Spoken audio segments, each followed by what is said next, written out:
Welcome everyone, and my name is Reverend Dr. Katie Givens-Keim. I'm the Director of Religion and Civic Engagement at Odyssey Impact. And a quick bit just about Odyssey. We are an interfaith media nonprofit, and we drive social change through innovative storytelling and media, connecting faith and secular communities. We are the producer of the Golden Telly award-winning film series, Healing the Healers, which provides faith leaders and educators with conversations just like this today. Candid sharing between colleagues about how to respond to the most challenging spiritual and justice crises. What brings us here today, as domestic violence statistics rose this past pandemic year, and as 1 in 4 women and 1 in 7 men experience domestic or intimate partner violence, the statistics suggest that this crisis affects every faith community and truly every context where our students will be, including even in the institutions where we teach. So we need to prepare our future faith leaders, we know. And thus the creation of this 4-part video series with accompanying written guides, Healing the Healers Domestic Violence Media Resource. We are especially thrilled to uplift our partners today, without whom we could not have produced this media resource. Faith Trust Institute, the Peaceful Families Project, Connect, and Soul to Soul Sisters. And we are so grateful for generous support from the Lilly Endowment. A reminder, this is the exciting part, one of the exciting parts. We are going to be posting a 50% off discount link for purchasing the series a bit later in the hour, and that can be for individuals or for the entire institution. Today, I am so thrilled to introduce this esteemed group of educators, all of whom come to this conversation with extensive experience teaching about domestic violence in their curriculums, in their classrooms, in their workshops, in their various contexts. They all really get the complexities of what we're trying to do here, and we're so grateful for their wisdom and partnership on this video series. So with that, panelists, I'm just gonna refer to each of you and just ask you to briefly say hello and uplift a little bit about why this topic has been so important for you in teaching faith leaders. First, our series host, Reverend Tawana Davis. Hello, everybody. Thank you for joining us today. I am Reverend Tawana Davis, co-founder of Soul to Soul Sisters, and I am a domestic violence survivor. So this project, this moment, this collaboration is about saving lives. And I'm here because someone loved me enough to love me through the domestic violence engagement, relationship, and helped me get out of it. So I'm just giving forward now in this moment. So thank you. Thank you. Dr. Danjuma Gibson, who has engaged his experience on this topic as an educator and a clinician and has contributed an essay to our guide. Thank you. I'm Dr. Danjuma Gibson. I teach pastoral care here at Calvin Theological Seminary in Grand Rapids, Michigan. However, originally I'm from Chicago, spent all of my life in Chicago. This is incredibly important to me, having grown up in the church, in religious experience, and now being an educator. This is something we don't talk about. It's amazing how you can come across students who have gone through seminary and even in a lot of faith communities. And for some reason, we are shy about raising this. And in many cases, I find that people believe that faith and domestic violence are mutually exclusive, that somehow faith is the antidote to intimate partner violence. And they are quite shocked to learn about it existing in their very own spaces. And so this is very important to me, both as an educator, but also someone who has been a part of systems that, let's just be frank, have perpetuated this both in theological education and the church. So true. And then also Reverend Dr. Sally McNichol, who has been instrumental in the edit room with feedback for us, and who also has piloted the Healing the Healers series in several workshop contexts. Hi, everyone. Thank you for being here. Oh, this is a really important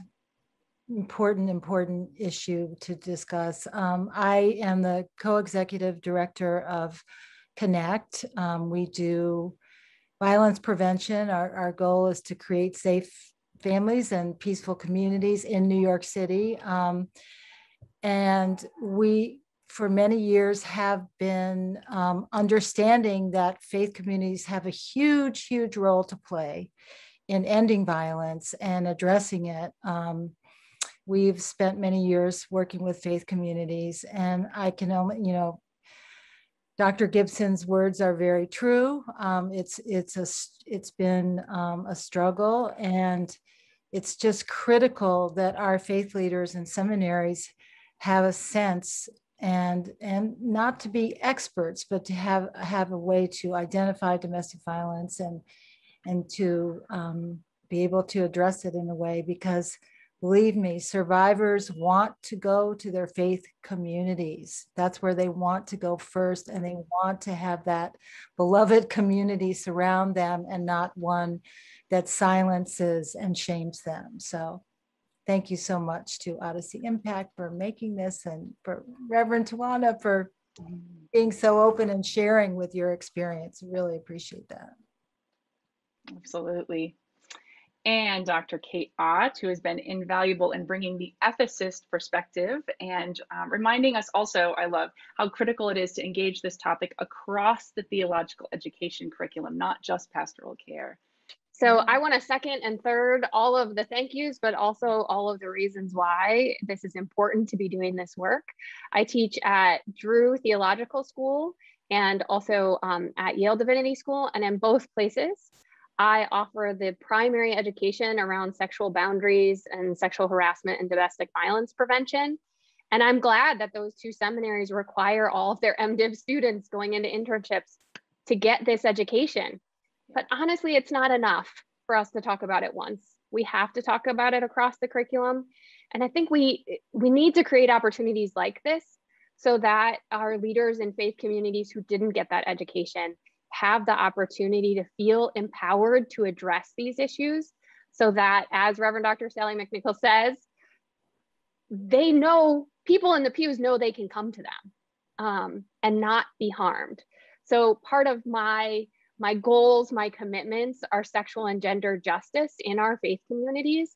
And in order to bring that about, we have to be comfortable talking about the harms that our traditions and our theologies and our practices do to the folks in the pews, in order to create those environments of sexual and gender justice. So I'm so excited to be part of a group of people and attendees who want to commit to that work as well.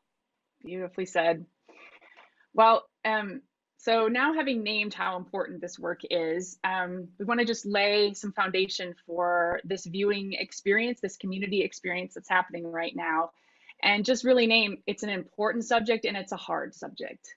And that we really invite all of us here to take care of ourselves while viewing and while engaging. We're going to talk a little bit more about the trauma-informed screening guide that now accompanies all of Odyssey's materials, but we have one custom made for this topic and for this resource. We're going to talk a little more about that later, but right now we just want to sort of root ourselves and models a bit, we have a lot of different choices for the practice, but just model a bit of sort of the holding space that we want to create right now. So we just invite everyone to be aware of who and where you are, and maybe take a minute to find the floor under your feet. If you're sitting, the chair beneath you. Just take a couple cleansing breaths, just in through your nose, out through your mouth. Other in through your nose, out through our mouth. And just be aware that in whatever tradition brings you to this space, perhaps take this moment to connect with your tradition and ways that you feel spiritually held, And importantly, to know that you're always free to disconnect from this experience as well. If you are in any danger, just also modeling sort of how we advise to use this product, this resource, please see the 800 number to the National Domestic Violence Hotline. It is open 24 hours. It is now posted in the chat. And we will be sharing some video clips. The clips we're going to be showing all come from this resource, Healing the Healers Domestic Violence film series. There are no dramatic reenactments of any violence, domestic violence, but you will hear colleagues talking about their experiences and sharing thoughts with others about this difficult topic. So with that, we're really honored to share this project trailer. Panelists, I just invite you to turn off your video, and we'll now see the trailer to Healing the Healers 2. It was in seminary when I realized that I was in a domestic violence relationship. My professor was talking about domestic violence, and I sat there in shock. That's me.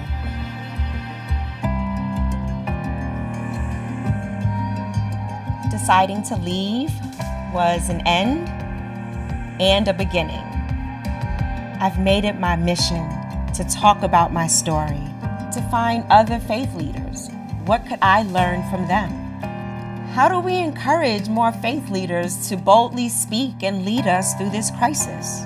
We all lived in silence about the trauma that was taking place in our household. The most basic pastoral care things, I believe, are the most powerful in these situations. Many women in the church told me that we need a male's voice. We need you to speak up. Especially as women, we run to the church. Sacred spaces are safe spaces. I had to redefine forgiveness. To ask people to forgive prematurely, that is really spiritual abuse.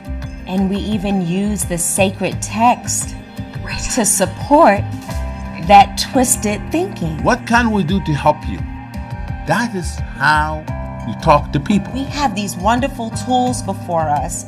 Jenny, why aren't we using them? The faith community has so much to offer. We're working together to save one life at a time. We're not victims, we're victors.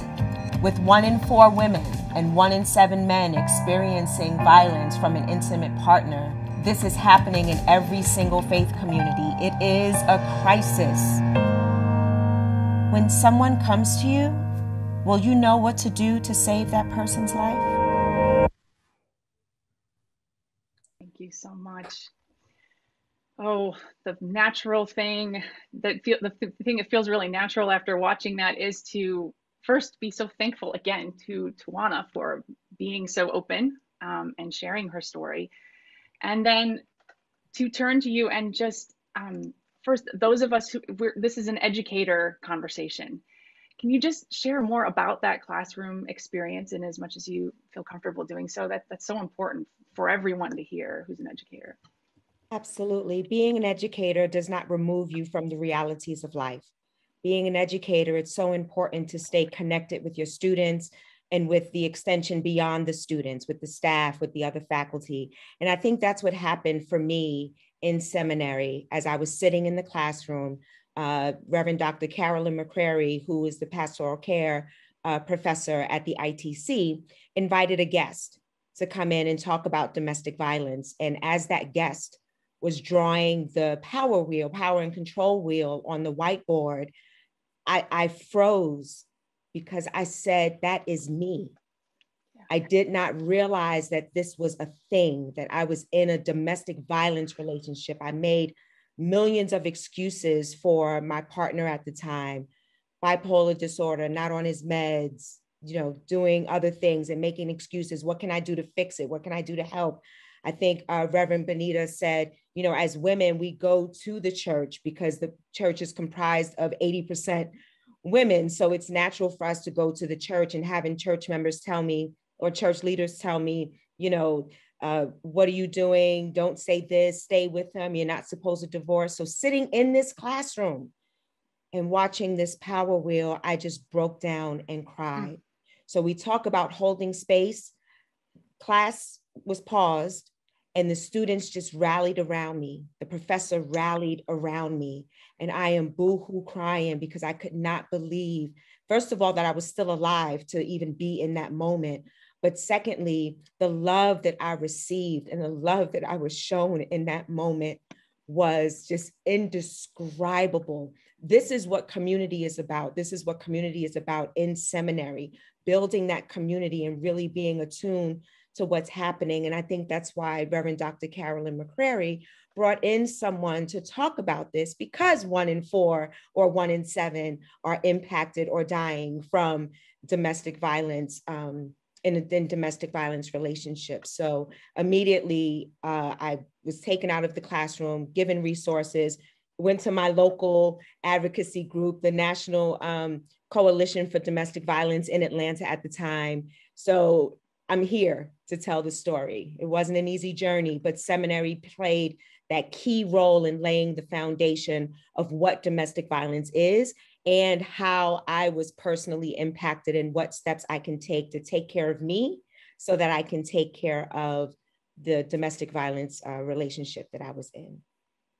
Thank you so much. Thank you. It's huge. I think, and we all, having led classroom experiences, there was no predicting for that educator how it was going to go. Like there was no predicting. And Dr. Gibson, if I could put you on the spot a tiny bit, you said, and all of us have had several conversations about this series and even this conversation today. And something you said has really stuck with me in terms of thinking about like, well, what about this whole thing of like the classroom is not a therapy session? Could you just share with me yeah. I thank you for mentioning that. I borrow, when I think about this, from Bell Hooks. In her, she has a text called Teaching to Transgress. And there's a chapter in there that she refers to about bringing eros and the erotic in the classroom, and how in our own training, we have valorized basically making the body bad. So we've bought into this mind-body split duality where we make the body bad and cognition is prioritized. But when we are talking about a subject like this, slightly, I would take it a bit further than and so basically Bell Hooks is saying that is not bad. You have to bring all of it into the classroom, the feeling, the affect, and the intellect. I would just take it a step further and say, affect or emotion and body is not the opposite of intellect. I believe affect and body is a manifestation of intellect. So we have to differentiate. We're talking about cognition and intellect. Those are not the same things. And so as people feel on a topic like this, as their body triggers them, as they are watching a film or listening to stories, that's not about therapy. That's intellect. Their body, their affect is prompting them, you have to make a move here. And then the body or the affect can inform the cognition and say, there's something wrong with how this scripture is being interpreted, how we're using this Cartesian dualism, but it has to be the entirety of the human experience that's approaching this. And when we prioritize cognition and these and the lecture, we love lectures. That's how we get paid. We miss so much richness. We're undermining the pedagogical moment. I'll stop there and let others contribute. Yes, please do contribute on this. And this also brings up, like, I'm so excited to get to the point where we talk about the trauma-informed guide, because this is this exact conversation about how learning happens, about vulnerability and embodiedness, and how transformation, which is what learning is, it's not so important. Sally or Kate, would you like to share just about like the moments in the classroom where you've watched this be real? Sure. So I want to, there's an exercise that I do that I created in partnership with a colleague, Daryl Stevens, who also does a lot of work on harassment and abuse prevention and theological education. I think the example of bringing in a speaker is one way to open up the conversation and obviously connect students directly to resources in the community, which is extremely helpful and needed. I have also found that doing some anonymous experiential poll taking really helps. I do feel as though oftentimes when we are discussing these issues, students who have experienced these traumas, and we know from trauma-informed pedagogy that folks can literally disconnect from that embodied knowledge in order to prevent further trauma or reliving that trauma. And so I think things like our breathing exercise, those are great ways to bring people back. But I've also tried to think about, from an ethics perspective, to give people the way to express their opinions or their own experiences, but in an anonymized form. So you can do it with paper if you want it to be embodied, or you can do it with an electronic poll. But I have students report whether they or themselves, they or someone they know have experienced child abuse, or they or themselves have experienced domestic violence. So it's not just about them, but about the communities they bring into the classroom. I think that's also an embodied part of our learning. And then we look at the statistics of it, right? We look at 60% or 80% of the students say they have experienced this or they know someone. It immediately concretizes the notion that when you go into a church, 80% of the people in the pews might be feeling this. So it creates a visual and experience that can be anonymized. And it's in that moment that I think then many of the students, in my experience, have felt like, I'm not the only one in the room, so now I can talk about this. So it creates this concreteness to those statistics, brings it right into the room, and it opens up conversation. So students feel like they know other people in the room, or they could speak it, and there would be shared experience to reflect on. Yeah. Thank you, Dr. Ott. That is my experience also, that you have to create a way, because part of what the trauma does is you can split, disconnect, and also you're isolated. So to know that this is a collective issue, a communal issue, really, really makes a difference.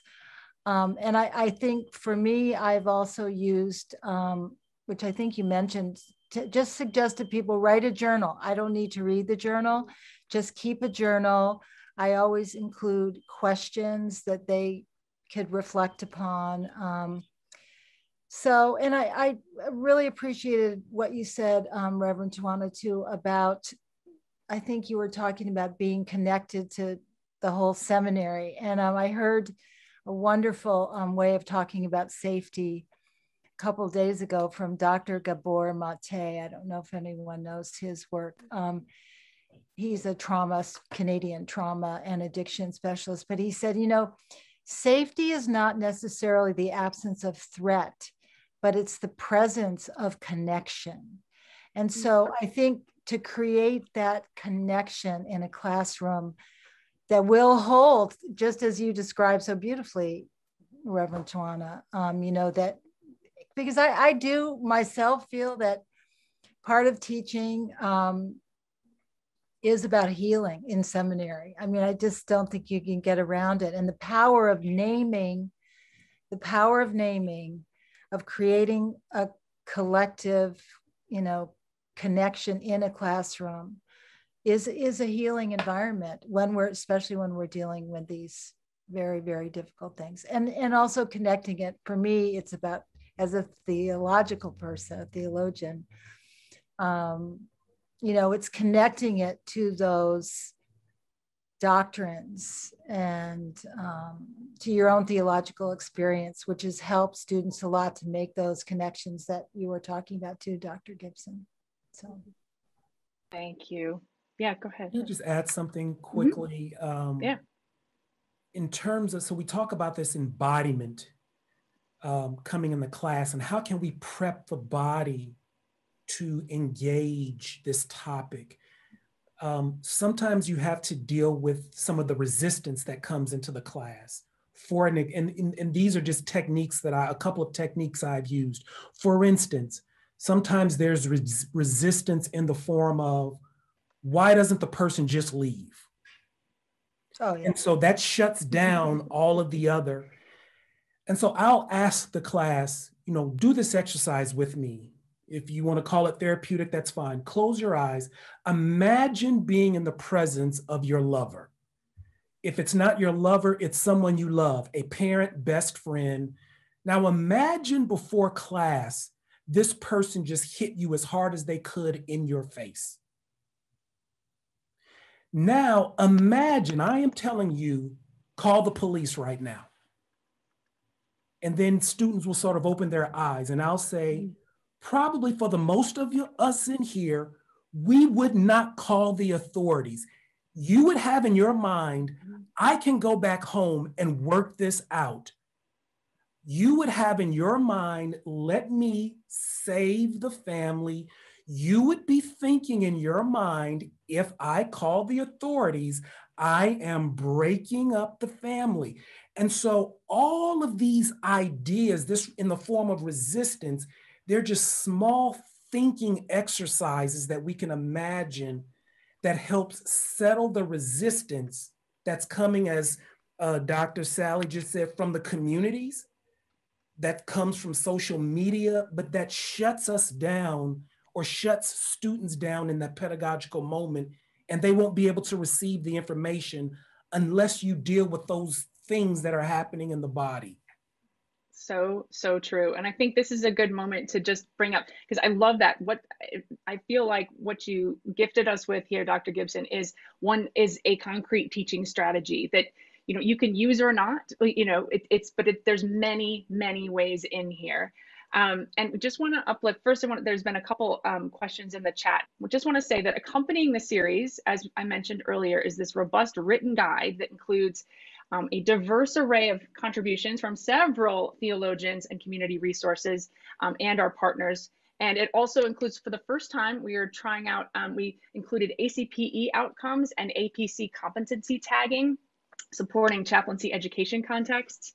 And this trauma-informed screening guide is part of the written guide, and it's written by our longtime Odyssey partner, Reverend Dr. Storm Swain, with deep credentials and insights in this space of thinking about trauma-informed learning and drawing on her expertise. So we are now including a version of this guide in all of our documentary films. And we'll see on the screen here, we're going to see the first page, and then you can see sort of the table of contents. So this is for the entire guide, just to give you a sense of the written reflections. And also, for each episode, there's you can drop in time codes. We've heard from educators that, especially during this time of virtual learning, it's really important to be able to just pick out clips to share with students, because sometimes a little bit goes a long way. So you can share entire episodes with students, or you can share just a time code, and then it comes with themes, because we all know there's so much to choose from. And as you're trying, this is one of many things you're doing as an educator. So we're just trying to think strategically about that. But to Dr. Gibson's point about the trauma-informed guide, what it does is share several kinds of spaces. So a holding space, what I referenced earlier, and then a suffering space, or I also think of it as an empathy space. And that's what you're referencing. I think it's so important. It's not a thing we protect students from, especially those preparing for ministry, right? Like we need to engage our empathy muscles in big ways, and hold the feelings that come with it. So just wanted to name that, and then a transforming space. So how do we transform? What is learning? It's so important. Any other thoughts before then we're going to move to our next clip? Any more thoughts on that? How we make the space in the classroom? I'll add one thing, which is go slow. I mean, take time, because that's the other thing we do when we're all in our head, we rush, we have that sense of urgency, and that comes up with trauma too. That's a trauma response is urgency. So just in general, of course, with exercises like you did in the beginning, Katie, but be prepared to go slow and maybe not get everything done that week, or in that session. Yep, it's so true. So there's several themes, as we said, within this series, and themes that get to the heart of some of the most complex questions that faith leaders have to navigate as they lead their congregations and provide care in a variety of contexts. So we're just going to see a quick clip from episode 2. We've just narrowed down 2 different themes that we want to just highlight and talk about how we engage this in the classroom. So what we're going to see in this next clip is from episode 2, and episode is Spiritual Care for Survivors, Tools and Resources. And in this clip, Reverend Tawana Davis is talking with chaplain Jenny Wachowski Estes, who's the chaplain from the Tulsa Family Center.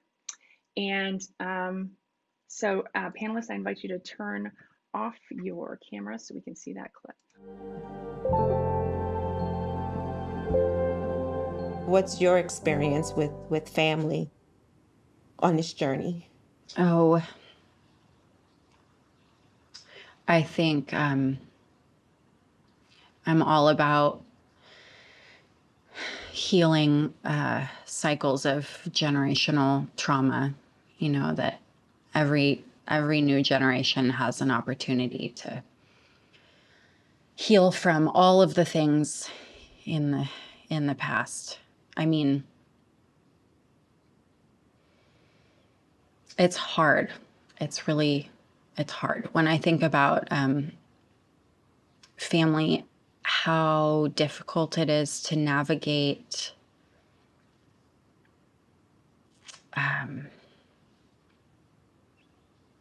like when an abuser has been allowed to be part of a family system for a long time. The first people who decide that they don't like that system are the ones who get the blame for doing a bad thing. Calling out abuse is often used as a justification to alienate survivors because they're disrupting this system that has been functioning for years. And how dare you pull out one little Jenga block, because the whole thing is just gonna fall apart. If people have this false narrative believing that the system is working because they don't talk about it, people are dying because of it. I think it's, I know, Audre Lorde says, your silence will not protect you.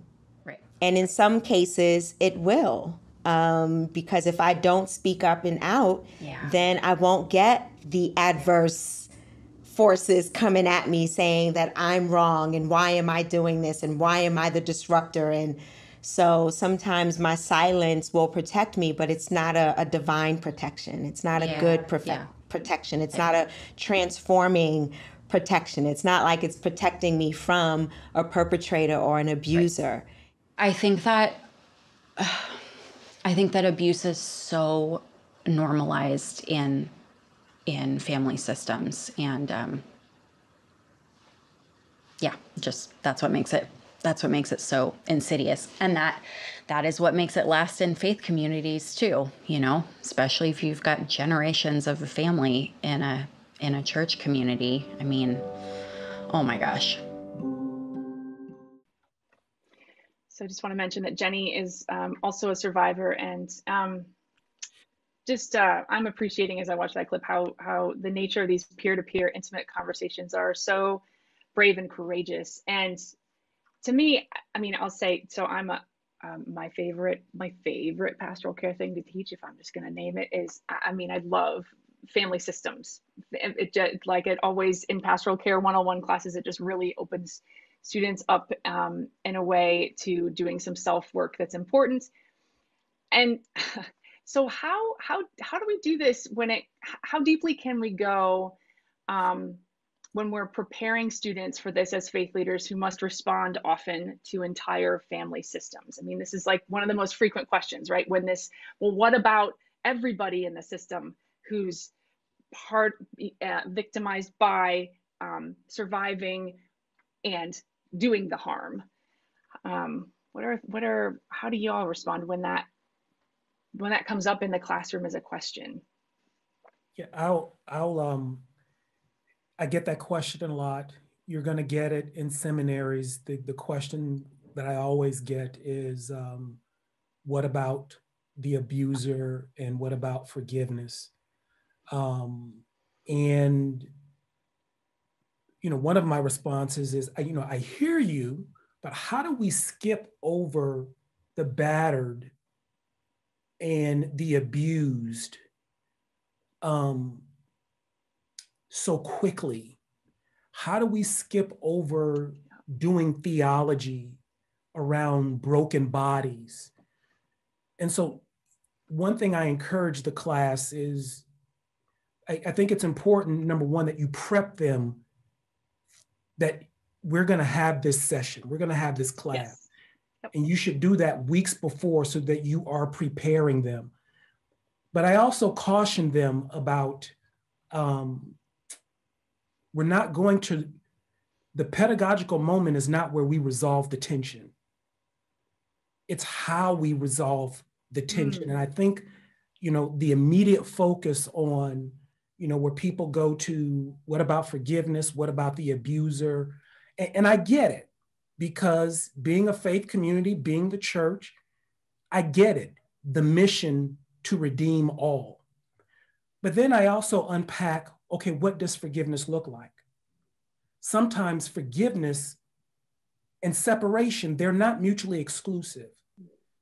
Sometimes forgiveness and involving the courts, you can involve the courts and other resources outside of the church.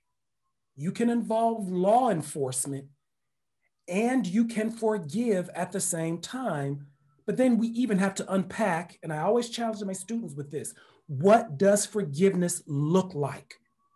Do I know what it looks like if you didn't say it? And many times we undermine the healing of both the victim or the one who's been victimized and the abuser because of sometimes what I call premature meaning making, premature resolution, or a romanticized resolution. There are many things that the church is simply, or communities in and of themselves, they are not equipped to deal with, and they must involve other resources in what I call the continuum of care, which can include social workers, counselors, but also law enforcement as well. And forgiveness can live in those resources as well. I would love to add to that. Thank you so much, Dr. Gibson, because that pretty much described my story from the moment I realized I was in a domestic violence relationship.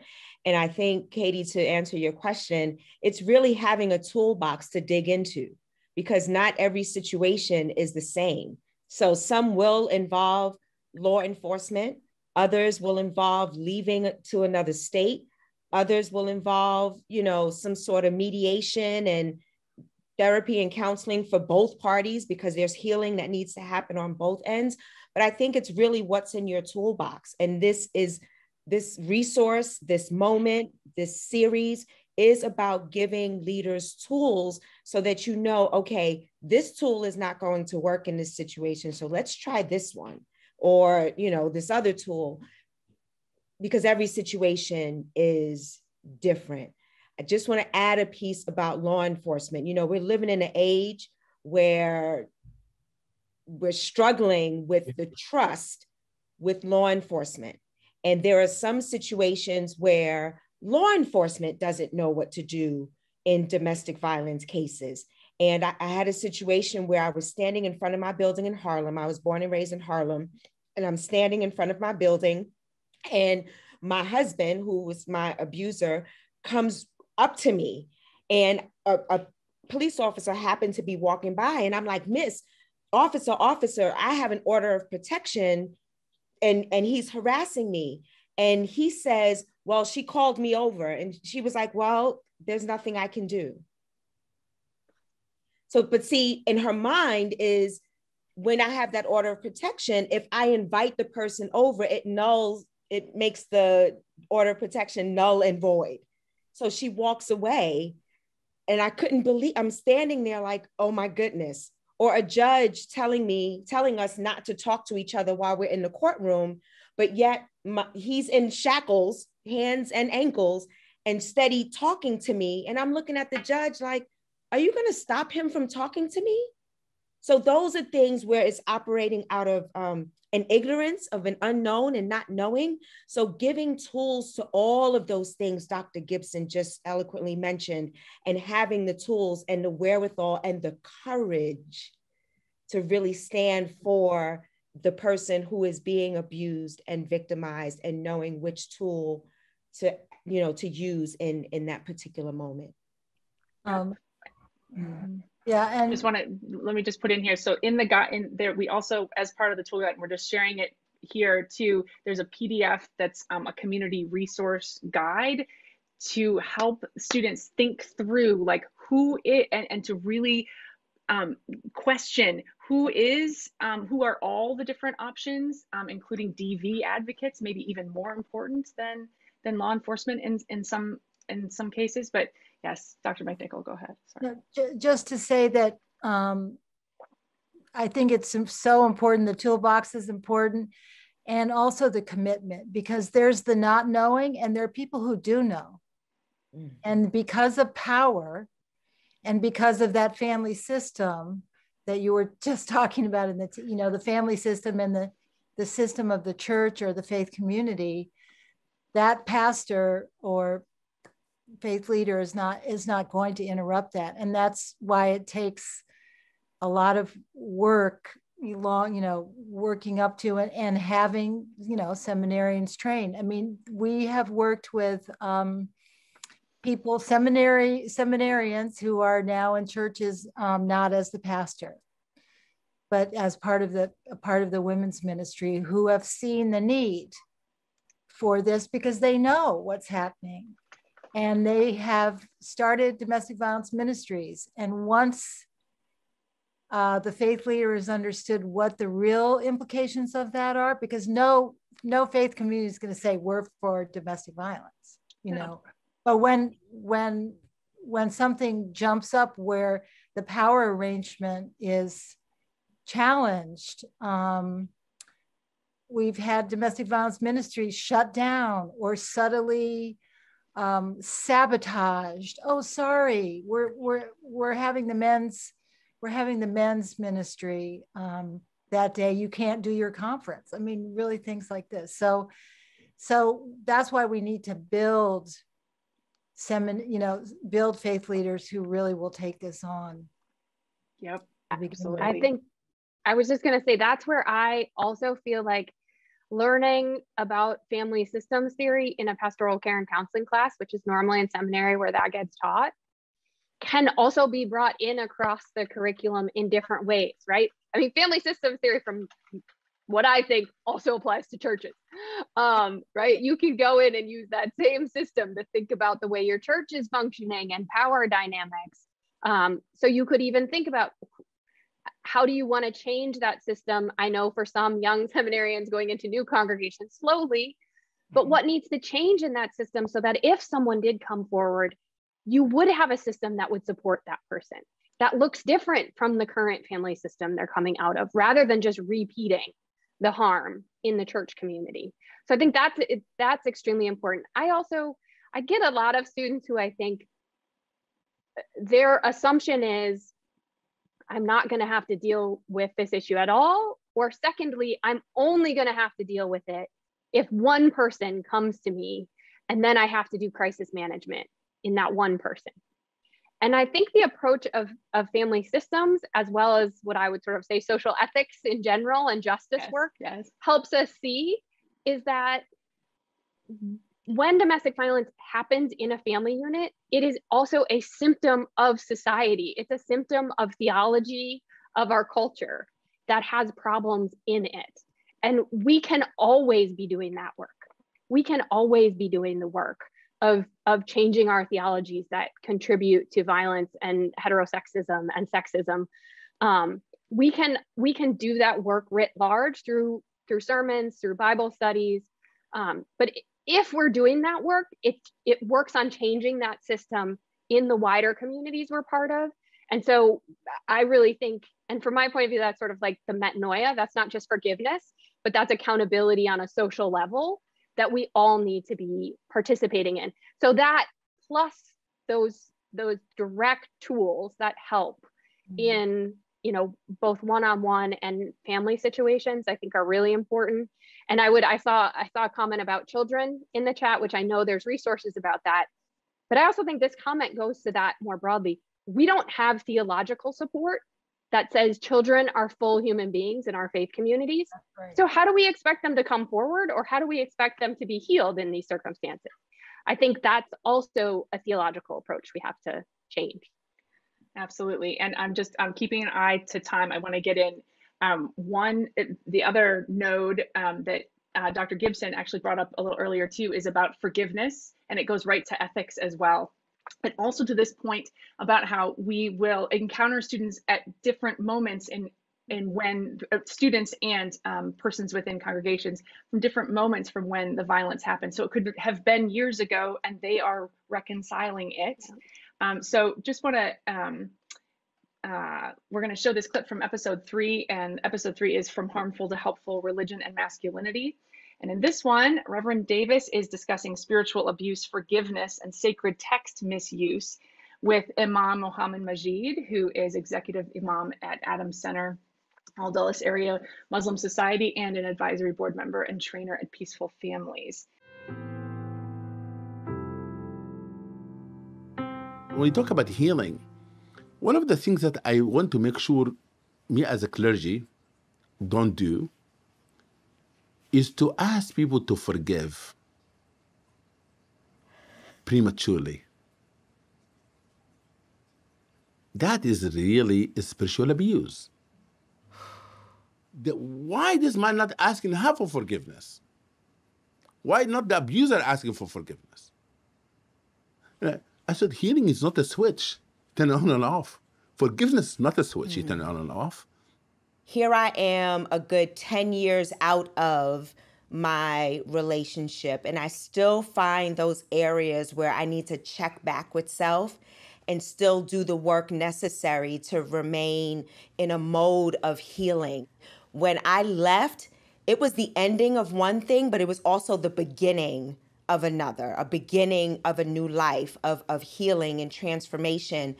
Another piece to that, though, is the forgiveness piece. We have gone through so much in society and as a community, and the first thing people want to default to is forgiveness. There's a process of forgiveness. That survivor has to always to feel being empowered by the community, by people around them, and encourage them to always to own their own narrative, not to have anyone to impose a narrative on them. Let them talk about their own story the way they choose to talk. Just follow the lead. Encourage them to say, we're here to help you whatever you want to do. We can tell you that we can offer you, but we want you to go to this journey knowing that you have enough support around you and love around you to be able to say, I'm going to stand on my feet. I'm going to not allow this memory or the history of abuse to shackle me. I have to use it as a positive experience of courage, that I have courage. I stood against my abuser. I left the marriage. In that moment where I was not ready. I was not ready. I couldn't even think about him and what he should be or could be asking for forgiveness for, but I needed to focus on me and my healing. So I finally got to a point where I was able to forgive him for me, for my peace. I don't ever have to see him. I don't ever have to tell him. He doesn't even have to know that I have forgiven him.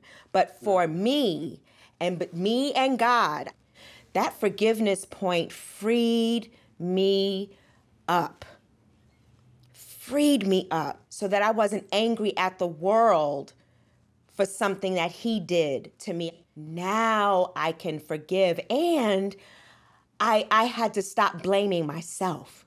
And I had to learn not only were other people putting that on me, but I was putting that on myself. So I had to learn to be free. We trust the process. The system might be a little shaky sometimes, but we trust the process, right? We trust those in our village. It touched me, the fact that you're speaking about this issue of forgiveness, of helping yourself. Don't let him put you into shame. The shame is on them, not on you.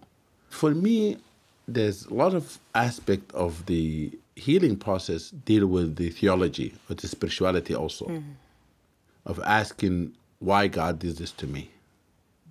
You have to be able to answer that. What I tell people, that God Almighty, He is the one who have the ultimate justice.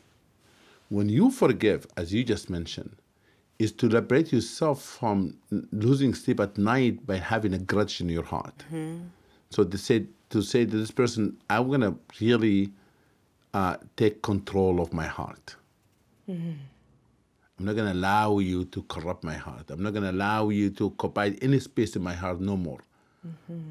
Therefore, I'm going to release all of this negative energy out of my heart so that I have the capacity to be able to love people, to trust people again, to love again. We allow people to have time, take their time to heal. Don't rush them to heal. Allow a person to process what have happened to them. And we tell a person that whatever you experience in life, you can turn that to an experience that causes you to become more resilient, more strong. You understand the suffering the person went through in order to offer comfort. Therefore, I say to people, if you are telling a person just forgive, tell a person just be patient, you are not understanding. That's why when you're telling me the story just now of the liberation happened to you through forgiveness, because of how you're framing it, I think many survivors need to hear that. One piece we didn't have time to share in the clip was, Reverend Davis, you have this fantastic quote about the Bible turning into a weapon. And would you mind just sharing? Don't be the belt that beats you. Or don't let the Bible be the belt to beat you, or to be the hands that abuse you. And that happens all too often in our worship spaces. So, yeah. Yep. I want to just, before we have, there's so much to say. This is like, I find the most painful, the most painful part is that there's so much on this topic, and so much that you all have experience that you draw from too. Just on this topic of forgiveness, and what I think is like a student and faith leader impulse to run from the conflict, to make the conflict stop, to just like, this needs to be better and go away. And I think what do you think that that's one of the issues in terms ethically, theologically, what leads us to rush to the forgiveness aspect, and how to help students think through that as they prepare for ministry? Well, James Pauling and Marie Fortune have a great essay about accountability, and they talk about the 6 temptations of the church in dealing with this. And the 6th temptation is cheap grace. And I think that's an important term to discuss. And Again, I think the rush to forgiveness is about let's fix this, as you're saying, and let's not go there. And it's hard, long work. You know, it requires a lot of emotional and spiritual labor, you know, that people want to avoid often. I also think of the idea, I mean, I myself am guilty of this, right? If I can create a community or a place that's free of this form of violence, then I don't have to worry about the larger issues that are causing it, right? So if I can solve this for this one person, if I can make this family unit whole again, in whatever form that looks like, then I can sort of, I and our community can absolve ourselves from the ongoing difficult larger work. So I think that's part of the rush. I also want to say, Reverend Davis, I didn't hear it the first time I watched that clip, but I've heard it the few other times I've watched it, which is a key part of what you name about forgiveness is setting boundaries. And we think of boundaries as cutting people off instead of thinking of boundaries as allowing relationships to flourish. And I also think that reframe is really helpful and that they changed over time. You name the ways throughout the film how those boundaries changed over time and even how you got courage to set other boundaries. And I think as faith leaders, if we can help people discern those boundaries over time and see them as allowing flourishing, it's a really important step for us. So thank you for sharing that. Absolutely. And if I can add just one comment, Dr. Emily Towns quotes Audre Lorde in her book, Womanist Ethics, and it talks about pain being inevitable and suffering being optional. And if we can empower those who are being abused, that this pain is inevitable, where pain is going to happen in our world, whether we cut ourselves, whether it's an abusive relationship, whether it's losing a job and it hurts. But if we hold on to that, it becomes suffering. It manifests into suffering. That's where the optional piece comes. So it empowers those to say, you know what? I don't have to suffer through this. I can stop this here. And I have the tools, I have the resources to stop it. And it also helps us to look at our biblical or sacred text differently, because we talk a lot about suffering in our sacred text. But now if I look at it as an empowering force, an empowering moment or mode, then I can step back and say, no, this is not what suffering is meant for me. I don't have to stay in this relationship and suffer anymore. Yes, amen and amen. As we come to the end of our time, here's a good piece. The painful part is the end, is like cutting this off when there's so much else to say. This is some good news though. So this was a targeted conversation for pastoral care educators and those who teach in seminaries, but on June 23rd, we will be having another town hall with a bigger focus, with a conversation on the multi-faith aspects of domestic violence and center more on building safe communities within faith communities and building community liaisons amidst the complexities of what law and justice looks like right now in our country. So we're going to have a really rich conversation about that. It's going to be on June 23rd. Just to remind everyone, this event has been recorded and will be available on Odyssey's Healing the Healers website. All registrants, even beyond even those who are able to attend, will receive a link by email when the recording has been prepared. Please feel free to share with your networks. At this very same hour, our valued partners at Chaplaincy Innovation Lab hosted a completely different webinar that we concurrently, and it's on student mental health and spirituality. And we're so excited about this work that they're doing. And we'll be sharing the results of their pilot research project, which tested whether mental health professionals and spiritual care professionals can offer students more when they partner together. Spoiler, yes, they can. And so we're especially excited. We're going to be sharing both those links. So if you were here, but you wanted to be there, you can get both. And last thing, we're really excited about that because the next focus for Healing the Healers, Healing the Healers 3, is going to be on teen and young adult mental health. And so there's so much work to do, but we are thrilled to be working alongside experts like you all, and just joined in the community of scholars and educators here today who were participating and attending with us. So we thank you so much. Thank you. We thank you for your work, your expertise, and we look forward to continuing the conversation. Thank you. Thank you. Thank you, everyone.